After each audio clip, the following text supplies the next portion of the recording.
We're here today basically evaluating nozzles, some of the new nozzle technology that's come out in recent years, both actual nozzles and the system that sprays them, whether we're using basically the traditional system that runs on a pressure and the pressure varies the speed you go through the field, or the pulse width modulation system, which the pressure remains constant and the way the flow rate is adjusted is by the solenoids that shut it on and off each nozzle as it goes through the field.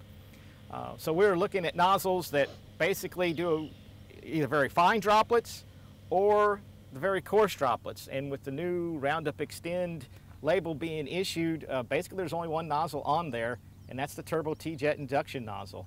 Puts out a very coarse droplet. Basically it drops to the ground very quickly, and it does do a very good job on drift mitigation. But the thing we were wanting to look at is when our growers are out spraying, they may want to spray a herbicide that's a contact herbicide instead of a systemic herbicide like dicamba. How well do those work with a contact herbicide? And so we're looking at that Turbo T-Jet induction nozzle compared to a lot of these other nozzles that we could use today. And we're also looking at a new prototype nozzle from Wilger that will also throw a big droplet size and ought to be comparable to the TTI, but be able to run it on a pulse width modulation system. So we sprayed Liberty at 1 quart per acre on Palmer amaranth that's anywhere from 4 to about 8 inches tall, which is real life typical what a lot of our growers are doing today, trying to control these weeds.